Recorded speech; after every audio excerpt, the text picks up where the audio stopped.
Triipkood, väldi takistust. Eelmises videos saime teada, kuidas Edisoni sisse triipkoodi programmi laadida ja kuidas toimib triipkoodi programm plaksuga juhitav sõit. Selles videos kasutame valmisprogrammi, kus Edison saab aru, kui tema ees on takistus. Siis oskab ta pöörata ja edasi liikuda.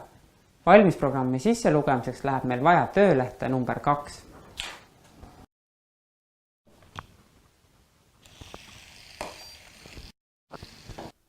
Kuidas Edison teab, et tema teel on takistus? Selleks on Edisonil olemas esiosas 2 infrapuna LED-lampi, mis saadavad välja nähtamatu valguse.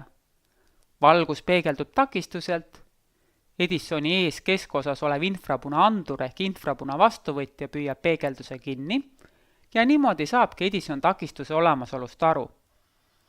Edisoni infrapuna lambid asuvad siin ja vastuvõtja siin.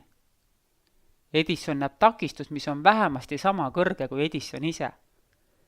Erinevad materjalid peegeldavad infrapuna valgust erinevalt. Kui sul on tunne, et Edison märkab takistust liiga kaugelt või liiga lähedalt, siis on võimalik kalibreerimise ehk häälestamise abil takistuse märkamise tundlikkust muuta. Räägin sellest eraldi koolituse lõpus asuvas kalibreerimise videos. Katsetame valmisprogrammi, mille saame sisse laadida, sõites üle töölehel 3 asuva triipkoodi.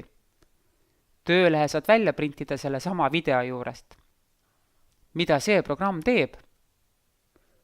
Robot hakkab peale käivitamist edasi sõitma, kuni näeb takistust. Takistuse nägemise peale pöörab Edison ennast suuna muutmiseks ringi ja jätkab teekonda, kuni näeb järgmist takistust. Programmi lõpetamiseks tuleb vajutada Edisoni 4-nurksele nupule. Enne programmi robotisse laadimist ehitame Lego klotsidest või kastidest Edisoni ümber takistusi. Kui sul on suurt kasti, võid Edisoniga kasti sisse sõitma panna. Nüüd ongi aeg programm sisse lugeda. Tuletame eelmises videos õpitu kiiresti meelde, kuidas see käib. Veendume, et robot on sisse lülitatud.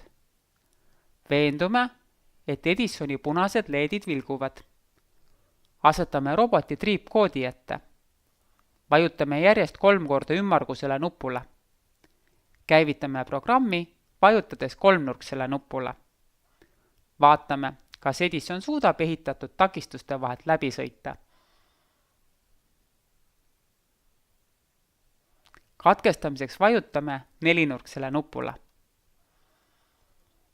Programmi tööpõhimõte on nüüd selge ja õige aeg välja mõelda mäng, kus seda programmi kasutada saaks.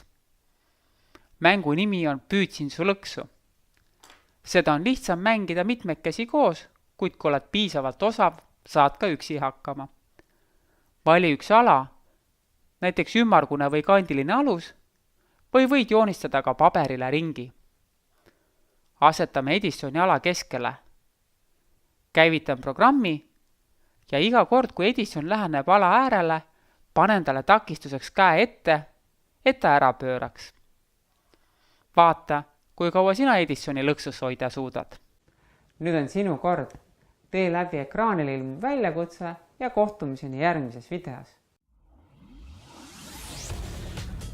Prindi välja tööleht 3 ja laadi Edisoni sisse triipkoodi all olev valmisprogramm Väldi takistust. Mõtle välja ja ehita Edisonile takistuste abil piiratud ala, kus ta saab ringi liikuda. Võid takistusena kasutada ka oma kätt. Kas Edison pääses takistuste vahelt välja?